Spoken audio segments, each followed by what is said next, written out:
అతను మట్టి కుండలు తయారు చేసేవాడు. చాలా సంవత్సరాల కిందట నేను స్కూల్లో చదివినప్పుడు టింకల్లో చదివాను కదా. ఒక మట్టి కుండ తయారు చేస్తూ ఉంటే తను చాలా నిరుపేదనమాట, చాలా పేదవాడు. సో ఆ మట్టి కుండ తయారు చేశాడు, చక్కగా 10 కుండలు తయారు చేశాడు. ఆలోచిస్తున్నాను అనమాట, ఈ మట్టి కుండలు ఎంత బాగున్నాయి, ఈ 10 కుండల్ని నేను అమ్మేస్తే బాగా డబ్బులు సంపాదిస్తాను, బాగా డబ్బులు సంపాదిస్తే నేను ఈ మట్టి కుండ తయారు చేయడం మానేస్తాను, చక్కగా 2 వర్కర్స్ పెట్టేసుకుంటాను, ఆ 2 వర్కర్స్ నా కోసం పని చేసుకుంటారు, ఇతను ఒక 100 చేస్తాడు, తను ఒక 100 కుండ చేస్తాడు, ఎంతో ధన సంపాదిస్తాను. అంత ఎక్కువ ధన సంపాదించినప్పుడు ఒంటరిగా ఏం చేసుకుంటాను, ఒక అందమైన అమ్మాయితో పెళ్లి చేసుకుంటాను. కానీ ఒకటి, ఆ అమ్మాయి నా మాట వినలేదనుకో, ఇలా ఒక దెబ్బ కొడతాను. ఇలా ఆలోచించి ఎక్కడ దెబ్బ కొట్టాడు, ఆ 10 మట్టి కుండలు పగిలిపోయాయి. ఫినిష్, డ్రీమ్ అంతా కంప్లీట్ అయిపోయింది.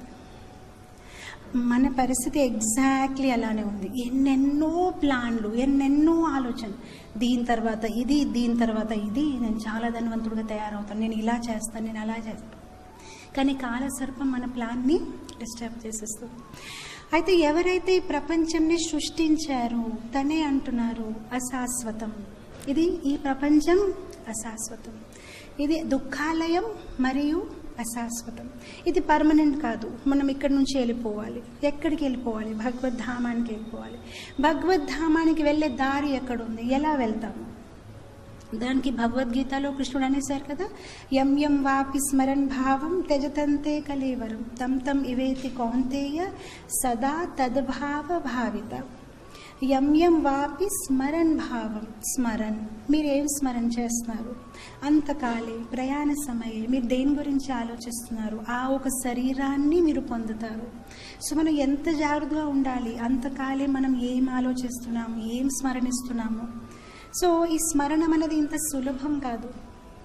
జీవితం అంతా శ్రవణం కీర్తనం చక్కగా చేసి ఉంటేనే చివరిలో స్మరణం అనేది సరిగ్గా అవుతుంది.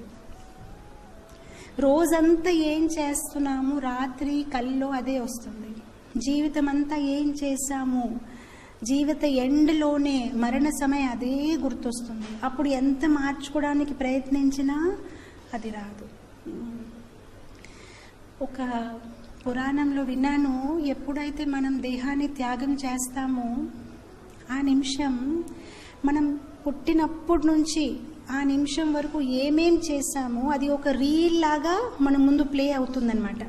మీరు ఒక్కొక్కసారి డివిడీని ఫాస్ట్ ఫార్వర్డ్ చేస్తే ఎలా అనిపిస్తుంది, అన్ని 1 మినిట్లో ఆ మొత్తం 3 అవర్స్ సినిమా మీరు 5 మినిట్స్లో 10 మినిట్స్లో చూసేయచ్చు. అలానే మనం జీవితం అంతా ఏం చేశాము ఒక్క 5 నిమిషాల్లో అన్నీ కనిపిస్తాయి అన్నమాట. మనం ఎన్ని పాపకర్మలు చేశాము, ఎన్ని పుణ్యకర్మలు చేశాము.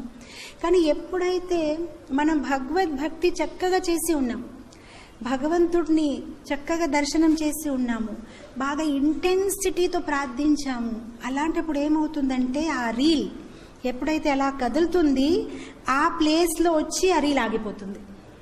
అండ్ మీరు ఆ స్మరణంలో ఉండిపోతూ మీ ప్రాణాన్ని త్యాగం చేసుకోవచ్చు. సో ఇప్పుడు మీరు ఊహించండి, మీరు చేసిన శ్రవణం కీర్తనం, మీరు చేసిన అర్చనం వందనం ఇంటెన్సిటీగా ఉంటే, చాలా చక్కగా మీరు చేసి ఉంటే, ఆ నిమిషం ఆ రీల్ అక్కడ ఆగుతుంది.